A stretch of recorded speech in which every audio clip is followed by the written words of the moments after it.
সংস্কার না করে কিভাবে নির্বাচন হয়? আমরা স্বাধীন বাংলাদেশের সংস্কার চাইছি, নির্বাচনের প্রথমে সংস্কার।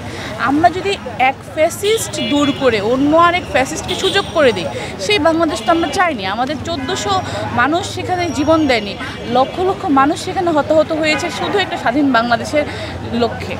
তো আমরা এখানে জুলাইয়ের প্রথমে গণহত্যার বিচার চাচ্ছি, সেখানের মাধ্যমে সংস্কারের কাজ শুরু হবে বলে আমি আশা করি। এখন যেহেতু অমীমাংসিত একটা দেশের মধ্যে প্রথমেই কিসের নির্বাচন, তাহলে কি সবাই ক্ষমতার দিকেই লোভ বাড়িয়ে আছে? কিন্তু আমরা তো ক্ষমতা না, আমরা প্রথম হচ্ছে জনস্বার্থে কাজ করব। এটা যদি স্বাধীন বাংলাদেশের মোটো না হয়, একটা লক্ষ্য না হয়, তাহলে সেই দেশে কোনো নির্বাচনের কোনো লাভ হবে না।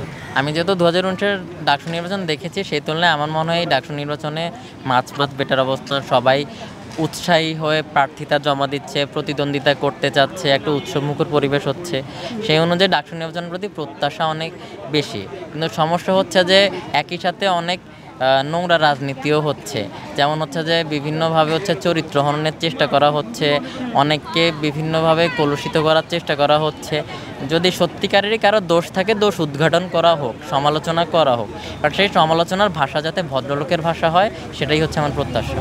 অনেকে ভিপি ব্রতপ্রার্থী হয়েছেন সত্যিকারের ভিপি হওয়ার জন্য, অনেকে হয়েছেন যে একজন ভিপি হলে হয়তোবা ক্যাম্পাসে তার অবস্থান বা পরিচিতি বাড়বে, অনেকে পদপ্রার্থী হয়েছেন অভিজ্ঞতা নেওয়ার জন্যে, যে যার নিজেদের অভিজ্ঞতা থেকে ভিপি পদপ্রার্থী হয়েছেন। তো আমার মনে হয় এই যে একটা পরিবেশ, যে পরিবেশে সবাই একদম নির্ভয়ে নিজের প্রার্থিতা ঘোষণা করতে পারছেন, এটাই আমাদের ডাকসু নির্বাচন একটা বড় সফলতা। ছাত্রলীগের প্রভাব যাওয়ার পর থেকেই এখন চাইলে এমন একটা অবস্থা যে আপনি চাইলে স্বতন্ত্র দাঁড়াতে পারেন। তো এখন এমন না যে আপনাকে প্যানেল নিতে হবে। তো আপনি যদি মনে করেন যে আপনার কাছে সেই ক্যাপাবিলিটি আছে যে মানে আপনি ডাকসুতে ভিপি হতে পারবেন বা নির্বাচন করে আপনি একটা প্রভাব রাখতে পারবেন বা প্রতিদ্বন্দ্বিতা সৃষ্টি করতে পারবেন, সেক্ষেত্রে আমি মনে করি সবারই দাঁড়ানো উচিত, যদি সে নিজেকে যোগ্য মনে করে।